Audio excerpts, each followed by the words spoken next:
Well, welcome everybody to Dear Sam Live, our second episode. Thanks to those of you who emailed me this week and told me you were going to be tuning in. I really appreciate it. Just to let you know, we're also going to be publishing this episode and our last episode on our new podcast channel. So we'll give you news of that coming up. That way you'll have an additional way to listen, perhaps when you can't watch. So let's get started. As always, I'm here to answer your questions about personal branding, job searching, and career development. We're going to feature some questions about how to leverage LinkedIn in your job search this week. So feel free to chime in your tips that you've come across along your own job searches, or reach out to me with questions. For those of you watching live on Facebook, feel free to type in your comments. We'll see them as they scroll through, and I'll definitely try to address as many as possible at the end. If you want to share where you're viewing from, city and state or country, we'd love to hear that too, so it's always fun to track. My column syndicates nationally, so we have viewers from all over the place, and it's always great to see the reach of this content. So thanks a lot. So today we're going to look at, like I said, some questions about LinkedIn. Our first question coincidentally comes from another Steve. It was funny, I was looking back at my notes and I thought, wow, last week's question was from Steve too, so funny coincidence. But this week's question reads, Dear Sam, I constantly receive LinkedIn requests to connect with people in my network and even some people I hardly know. I'm not into social media and do not want to put myself out there for everyone to see. These people are not friends of mine. But I'm also hearing that I have to be active on LinkedIn as I am conducting a job search. Can you tell me what I should and perhaps should not be worrying about? That's a really common question. The one thing I will say is, as a job seeker, either do LinkedIn or don't do LinkedIn. So there's no half doing LinkedIn, unfortunately. And I know from one of the team members in our office, LinkedIn can be a full-time job. He could literally spend 40 hours a week on LinkedIn. It's that time intensive. We don't have that kind of time, so let's look at ways that you can optimize LinkedIn for your own searches. So what I will say, and what I did reply to Steve, was that LinkedIn is an incredibly valuable tool. Think of LinkedIn as your digital Rolodex, but instead of just having access to your contacts, those in your network, you instantly have access to your networks, and one step further. So it's almost like 3 degrees of separation.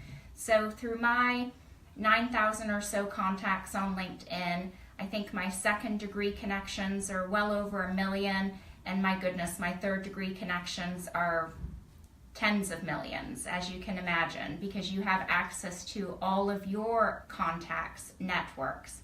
Now, as the degrees of separation get larger, you have limited direct access, but it does provide you with an opportunity to do competitive intelligence research, to look at maybe what movement there has been at a company you're interested in by using certain search terms in LinkedIn, by sourcing a hiring manager or a decision maker or someone you can ask to go for a virtual cup of coffee with you to discuss opportunities at a certain employer or a certain position.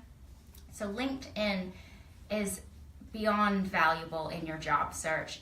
I always recommend you accept connection requests and realize that there's sort of a quid pro quo going on with LinkedIn. There's an understanding there that they are not your Facebook friends, and that's not what LinkedIn is supposed to be the professional version, if you will, of a networking tool. So don't think that you only have to accept connection requests from people that you know. In fact, LinkedIn is all about giving you access to people you don't know. That's the value. You already know who you know, so you would already have those people in your back pocket, or at least as points of access for information. The value of LinkedIn is going beyond that. So if you're new to LinkedIn and you connect with me, for instance, well, now you have one first level connection, but all of my connections are your second level connections. So now all of a sudden your network is 9,001. you can see the exponential value of that. So don't be afraid to accept connection requests. It doesn't mean you have to follow that person's posts. In fact, you don't have to. You can unfollow them if you don't want to see them in your feed.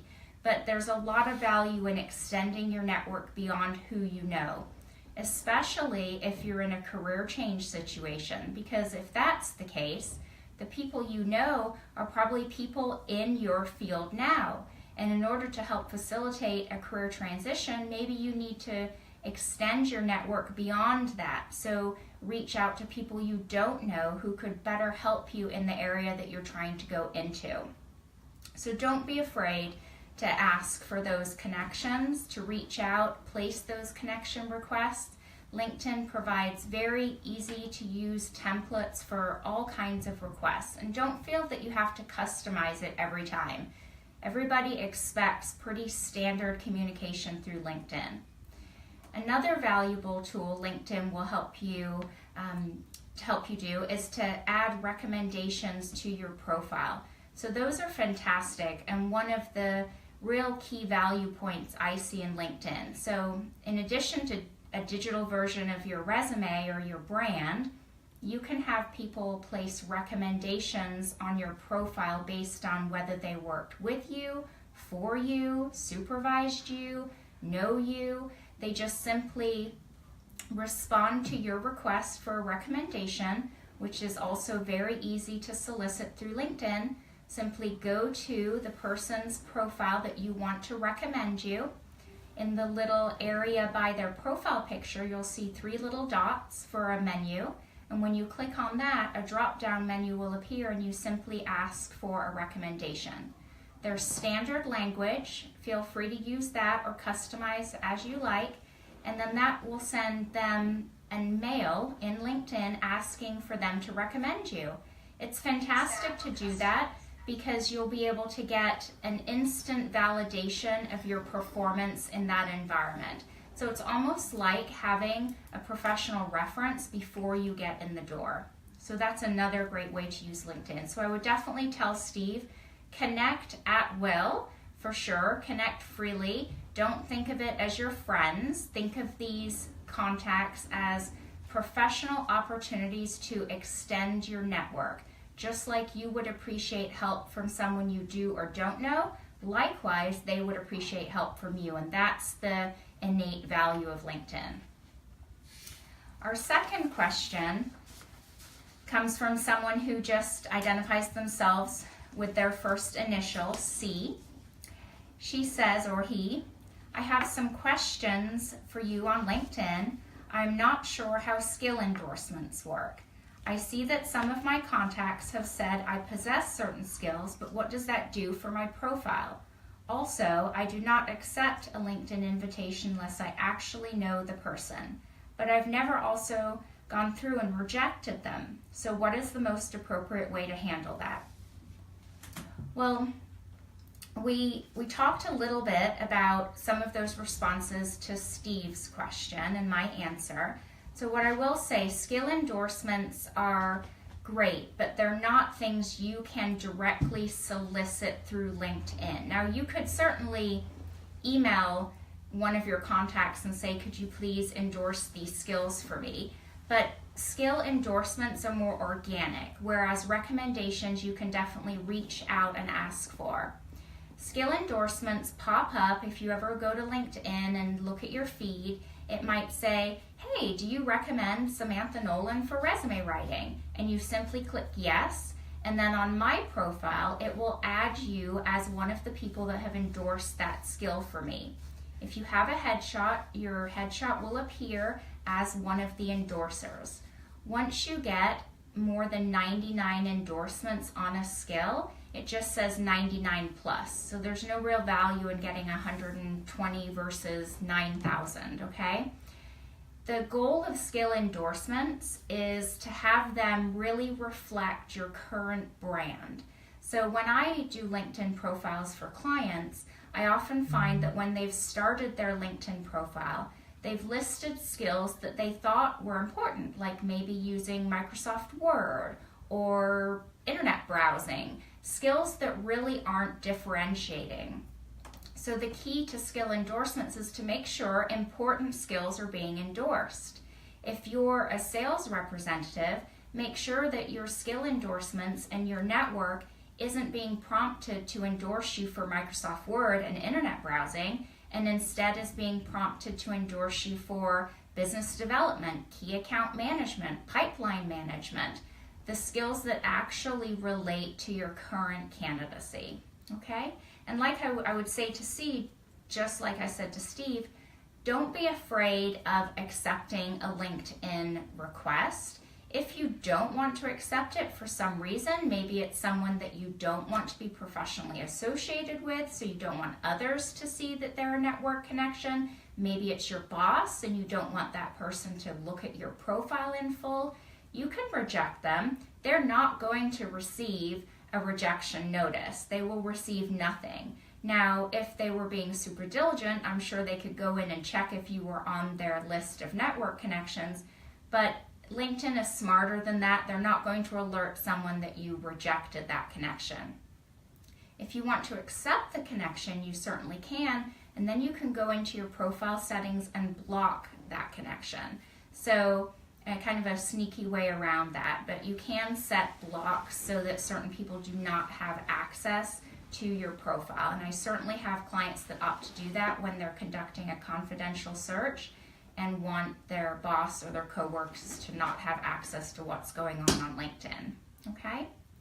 So I'll be happy to take any questions you have on LinkedIn. As I've been talking, maybe some have come up, or feel free to share any LinkedIn tips or tricks that you've learned about during your own job searches. And I'll share a few additional tips as for some reason on my iPad here I'm unable to see any comments today. So another member of my team will write some down as we have some come in. So one of the things that I would say on LinkedIn that I see a lot of people don't take advantage of is really reviewing their settings. So if you go to your LinkedIn profile and you go to your little tiny headshot in the top right of the page, you'll see a drop-down menu. And one of those is to look at your settings, so your communication and your privacy settings. Those are so important, and they actually change quite frequently. So make sure you go in there every few months and look at the new options that LinkedIn has added. There was a new one added not that long ago that allows you to present a specific statement to recruiters and allows you to tell certain titles that you would be really interested in and what type of employment opportunities you're looking for, contract, full-time, part-time, where you would like to work, what geographic region. Now you can actually add your phone number into that recruiter profile. Likewise, there are some things that you might want to turn off. If you want to browse anonymously, then you want to make your settings anonymous so that someone with a LinkedIn profile, particularly a premium account, won't be able to see that you've looked at their account. That's really important to me if I'm a job seeker because I'm doing some recon. So I don't necessarily want all the hiring managers that I'm going to try to impress to know that I've been on their profile. Some people might argue the other way, and sometimes you might want them to see you're doing that due diligence, but there are certainly times when you kind of want to be a little bit more anonymous. So check out those settings. You can also customize your LinkedIn URL. One of the other ultra easy techniques you can do to look a little bit more LinkedIn savvy. So when you go to your profile, you will go to your communication and email settings and you'll see an option to customize your URL. LinkedIn assigns a URL based on parts of your name, and then it automatically adds different characters after it, because you can imagine there are quite a few Joe Smiths out there, for instance. But you can go in and remove all of those characters so that you get a more customized, briefer profile URL. Then you can put the URL on your resume so people make sure they're getting you. You can imagine how many Joe Smiths there are out there. So if someone just goes to LinkedIn and types in Joe Smith, If they know nothing else about you, they're going to have tons of responses. But if they have your direct URL, they know it's you. So that's another tip. We had a question come in from Alex about, should I just go in and add anyone then? I would kind of say yes. So I'm sure there are people that don't want to add anyone and everyone. But LinkedIn is your way to expand your professional network beyond those in your Rolodex. So think about that old-fashioned spinning Rolodex we may have had on our desks in the 80s and 90s. That's what you can virtualize on LinkedIn. Well, the value of LinkedIn, like I said to Steve, is going beyond that. So by knowing me, for instance, you have access to my 9,000 connections. Well, let's say you're going for a job at Cardinal Health, and you type in Cardinal Health, and it's going to, in a keyword search on LinkedIn, it's going to reply to you with responses of who in your first level connections, second and third, work or previously worked at Cardinal Health. Well, if you don't know anyone at Cardinal Health, and you're connected with just me, for instance, so you have one connection, I bet I have 30 people at Cardinal Health that I'm connected with, if not more. I haven't ran that tally. So automatically, by connecting with me, Alex, even though we don't know each other, you have access to all of those people. So then you can send messages, request connections. You can email me and say, hey, Sam, can you introduce me to the senior, human resources administrator of this division of Cardinal Health? If I know that person, or I know you, or I've worked with you, or I have some level of knowledge of who you are, as a LinkedIn connector, I can facilitate that connection. So unless there's someone you just don't want to be associated with, there really isn't a downside of connecting with people on LinkedIn. Because you don't know, Alex, who I don't know who you know, and we can have a relationship that's based on, hey, if I can help you in your professional endeavors, Alex, I'm happy to do so. If you can help me in my professional endeavors, you're happy to reciprocate. So that's the value. So I would say absolutely. I think we're about our 20 minutes now. So we're trying to keep these episodes about 20 minutes so they're easily digestible. So I hope that you found some information helpful today on how to leverage LinkedIn during your job searches and how to kind of digitize your candidacy. LinkedIn is so ultra powerful. We touched the tip of the iceberg today, I promise you. There are webinars available on LinkedIn on how to leverage LinkedIn as a job seeker, umpteen articles online, including the ones that I've written on my blog and in my column, books upon books in the library or at your favorite bookstore. So I urge you, if you are engaging in or about to start a job search, to really consider what LinkedIn can do to really add value to your distribution strategy. So we hope to see you next week, same time, probably a different place.